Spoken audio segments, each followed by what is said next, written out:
Hello everyone, welcome to নাভাস English school.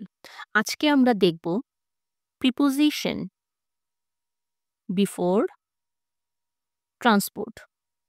ট্রান্সপোর্টগুলোর আগে আমাদের কি প্রিপোজিশন হয় সেটা নিয়ে আমাদের একটু কনফিউশন থাকে। সাধারণত বাই, অন, ইন এই ৩ টা প্রিপোজিশন আমরা ইউজ করে থাকি। কিন্তু সব ট্রান্সপোর্টের আগে সেম প্রিপোজিশন বসে না। এবার একটু আমরা দেখি। ১ম এ আমরা দেখব অন এবং ইন এর ব্যবহার। অন কখন হয়? যখন এটা একটা পাবলিক ট্রান্সপোর্ট থাকে। সাইজে বড় থাকে। তুমি এটার ভিতরে আম হাঁটাচলা করতে পারো। তোমার সিট পর্যন্ত তোমাকে হেঁটে যেতে হয়। Hmm? Walk to your seat, you can stand up. ঠিক আছে? তুমি তোমার ট্রান্সপোর্টটার ভিতরে তুমি দাঁড়াতে পারো অ্যান্ড মুভ অ্যারাউন্ড। ধরো তুমি হাঁটাহাঁটি করতে পারো ভিতরে। সেইসব ট্রান্সপোর্টের ক্ষেত্রে আমরা কি ইউজ করি? অন ইউজ করি। ঠিক উল্টো ইন আমরা কখন ইউজ করি? যে ট্রান্সপোর্টগুলো সাইজে একটু ছোট থাকে, একটু আবদ্ধ একটা জায়গা থাকে, যেটার ভিতরে তুমি আম জাস্ট ঢুকেই বসে পড়ো, হ্যাঁ? Just get to your seat just ঢুকেই তুমি বসে পড়ো। কান্ট ওয়াক, ট্রান্সপোর্টের ভিতরে তুমি হাঁটতে পারছো না।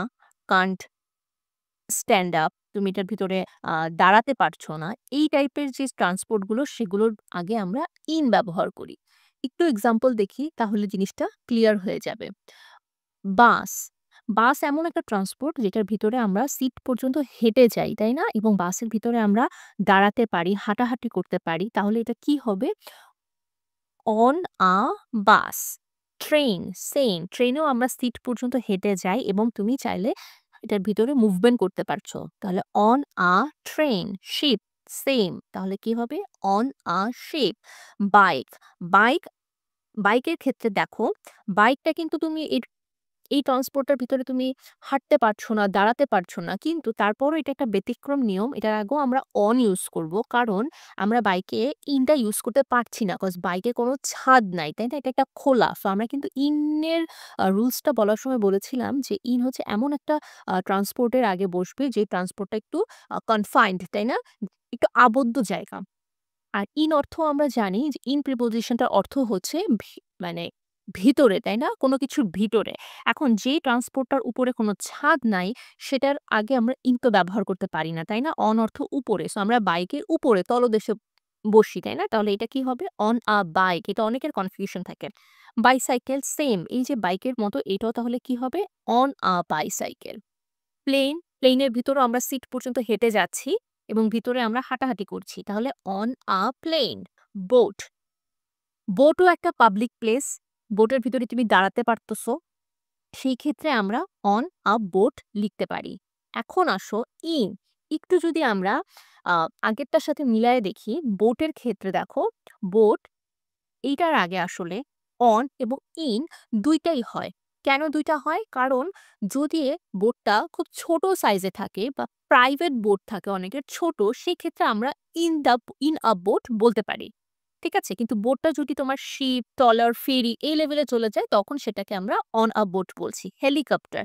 প্লেন আর হেলিকপ্টারের মধ্যে মানুষ মিলিয়ে ফেলে। কজ মানুষ চিন্তা করে যে স্টুডেন্টদের কাছে মনে হয় যে প্লেনের আগে যেহেতু অন হচ্ছে তাহলে হেলিকপ্টারের আগে কেন অন হচ্ছে না? না, হেলিকপ্টারের আগে অন হবে না। এটার আগেও ইন হবে। কারণ হেলিকপ্টারে আমরা হাঁটাহাঁটি বা মুভমেন্ট করতে পারি না। আমরা জাস্ট উঠেই এটার সিটে বসে পড়ি। Truck, in a truck. Taxi same. In a taxi, তাই না? উঠেই আমরা সিটে বসে পড়ছি। আমরা হাঁটছি না এবং দাঁড়াতেও পারছি না। In a car. তাহলে আই হোপ অন আর ইন এর মধ্যে তোমাদের আর কোনো কনফিউশন নাই, তাই না? কোন ট্রান্সপোর্ট এর আগে অন বসতেছে এবং ইন বসতেছে আমরা ক্লিয়ার। এখন যদি আমরা বলি বাই, বাই এর ক্ষেত্রে কি? বাইটা হচ্ছে যখন আমরা আম এটা একটা মাধ্যম, ঠিক আছে? যে আমরা কোন মাধ্যমে ট্রান্সপোর্টটা ইউজ করছি। মানে আমাদের যে জার্নিটা সেটা কিসের মাধ্যমে তুমি এসেছো, ঠিক আছে? এইজন্যই প্রত্যেকটা ট্রান্সপোর্টের আগেই তুমি চাইলে বাই ইউজ করতে পারো। বাট তোমাকে সেন্টেন্সের মিনিংটা বুঝতে হবে। বাই আ বোট মানে তোমার জার্নিটা কি ছিল? By a boat. তুমি কিভাবে এসেছো? By a boat. How? How দিয়ে কোয়েশ্চেন করলে যখন আমাদের উত্তরটা কোনো ট্রান্সপোর্ট আসতেছে। By a boat, by a car, um by a um plane, plane journey যেটা, ঠিক আছে? আমরা পড়েছি না এরকম যে journey by boat, journey by plane, journey by train. তো এই ক্ষেত্রে আমরা বাই দ্য প্রত্যেকটা ট্রান্সপোর্টের আগে ইউজ করতে পারি, বাট সেখানে সেন্টেন্সের মিনিংটাই ডিফারেন্ট থাকে যখন আমরা এটাকে মাধ্যম হিসেবে ইউজ করি। কিন্তু যখন আমরা কোনো ট্রান্সপোর্টের ভিতরে বা উপরে অবস্থান করছি বুঝাই, সেই ক্ষেত্রে আমরা অন এবং ইন ইউজ করব এবং তাদের ক্রাইটেরিয়ার উপরে আমরা ডিসাইড করব যে আমাদের অন হবে নাকি ইন হবে। হোপ এই প্রিপোজিশন নিয়ে তোমাদের আর কোনো কনফিউশন নাই। So don't forget to like and subscribe.